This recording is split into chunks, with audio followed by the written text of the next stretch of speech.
Property Investors Group for the GCC. It's Grant here again from Harvey Bowes. Hope that you're all doing really well and having a very good start to the week. So just wanted to look at one or two things today, especially if you're looking to buy further properties and you might already own something here in the UK. There's two really good ways of getting more funding, so maximising the amount of borrowing that you can get. Now, the first way of doing that is on a bridge. Now, this is what's referred to as a cross-collateral bridge or cross-collateralised bridge. So this is where you have an existing property.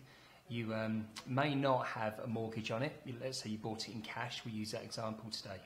And let's say you want to buy another property. You maybe even need to do works to it. This is particularly good if you need to do it quickly and if you need to borrow money for the funding of works as well. Where this type of bridge really comes into its own is that it will allow you to use the existing property that you have in the background, raise funds against that one, essentially refinancing it, for want of a better phrase, and then equally at the same time and in the same loan, purchasing your new property. So you're raising from this, getting that money to go towards the purchase of your new one, and then you're able to borrow money for funding all of the works as well. So this means that if you do have something in the background and you're looking to buy another, you have a great opportunity to get as close to, if not actually, 100% of your funding for that particular deal. So if you like buying properties in cash and then refinancing them later, doing this on a bridge can be both cost effective if done within a good time frame, but most importantly, very, very quick and an easy way of getting that money together. But what happens if you don't have any works to do to it? Let's say you're in a great position where you found a property that could be rented straight out. Well, lenders like Octopus that we mentioned last month and Hampshire Trust Bank will allow you to do both a refinance and a purchase in the same loan.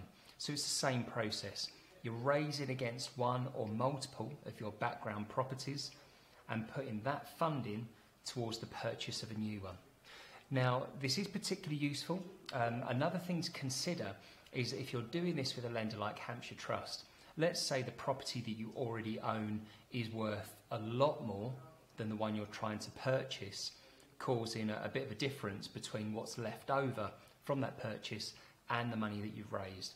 Hampshire Trust are actually one of the few lenders that will allow you, more often than not, to take that money back into your own bank account.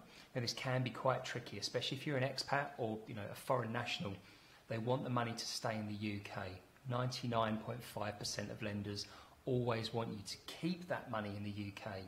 But Hampshire Trust, as long as they see that there's good reason behind it, will allow you to take the shortfall, or not the shortfall, the difference between your purchase and your raised amount, and take that back into your own account also. So lots of flexibility there. Perfect if you're trying to do onward purchases, if you're trying to raise money for new ones, and use what you already have in the background. If you've got any specific questions about this or you want to look into how this is possible for you, please feel free to drop me a message on Facebook or you can email me on grant@harveybowes.com. I hope you'll have a great week. I look forward to seeing you again in April. See you all very, very soon.